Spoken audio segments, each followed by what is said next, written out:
দলের প্রতি ভালোবাসার কমতি নেই এক বিন্দুও, তবে ভাগ্য বিধাতা বোধহয় ওদের প্রতি একটু বেশি নিষ্ঠুর। কতটা অভাগা হলে ইরান হওয়া যায়। মিশরের সাথে জেতা ম্যাচটা ড্র হওয়ার পর নিজেদের ভাগ্য নিয়ে ইরানি সমর্থকরা আফসোসটা করতেই পারেন।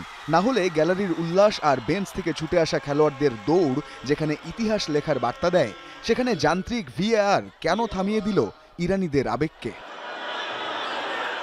ম্যাচের 5 মিনিট না যেতেই গোল খেয়ে বসে ইরান। তবে এরপরই মেহেদি তারিমের পেনাল্টি ঠেকিয়ে দেন মিশরের গোলরক্ষক মুস্তফা শোবের। 14 মিনিটে অবশ্য রামিন রেজাইয়ান দুর্দান্ত এক গোল করে দলকে সমতায় ফেরান। তবে তখনও বাকি ছিল শেষ মুহূর্তের সেই নাটকীয়তা। 93 মিনিটে সোজায়ে খালিলজাদে বল পাঠালেন মিশরের জালে। শেষ 32-এর স্বপ্নে বিভোর ইরানকে থামিয়ে দেয় অফসাইডের বাঁশি। তবে সেই দুর্ভাগা ইরানকে আবারও ভরসাটা করতে হচ্ছে ভাগ্যের উপরেই। গ্রুপ জিতে 3 পয়েন্ট নিয়ে তৃতীয় অবস্থানে থাকা ইরানের নকআউটে যাওয়ার সম্ভাবনা এখনও প্রবল। নকআউট পর্বের টিকিট নিশ্চিত করতে ইরানকে নির্ভর করতে হবে এক বা একাধিক সমীকরণের উপর। প্রথমত ক্রোয়েশিয়াকে হারাতে হবে ঘানার, কঙ্গোর বিপক্ষে উজবেকিস্তানকে থাকতে হবে অপরাজিত, অর্থাৎ এই ম্যাচের ফলাফল হতে হবে জয় অথবা ড্র।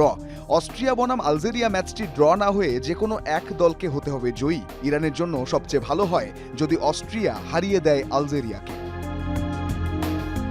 যুক্তরাষ্ট্রের সাথে রাজনৈতিক বৈরিতা, মেক্সিকোতে ক্যাম্প, ম্যাচের আগে পরে পর্যাপ্ত বিশ্রাম না পাওয়া, বিশ্বকাপ শুরুর আগে থেকেই নানা প্রতিবন্ধকতা পার করে এগোচ্ছে ইরান। দলের কোচ আমির ঘালেনোই মিশর ম্যাচের পর তা মনে করালেন আরও একবার। আমাদের সাথে খুবই খারাপ আচরণ করা হয়েছে। সৃষ্টিকর্তা চাইলে বিশ্ব এই বিষয়গুলো সম্পর্কে সচেতন হবে, কিন্তু এত সব সমস্যার পরেও আমরা যেন একটা যুদ্ধক্ষেত্রের মধ্য দিয়ে গিয়েছি। কিন্তু আজ ইরানের মানুষ এবং পুরো বিশ্ব এই দলটিকে নিয়ে গর্ব করছে, এই দলটিকে ভালোবাসছে।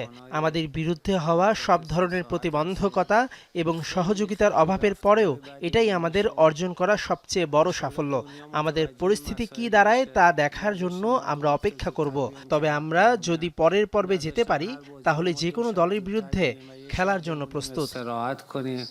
ইরানকে হয়তো অপেক্ষা করতে হচ্ছে আরও একটু, তবে ফুটবল আর সমর্থকদের ভালোবাসায় শেষটা হাসি মুখেই করতে চায় আশরাফ হাকিমিরা।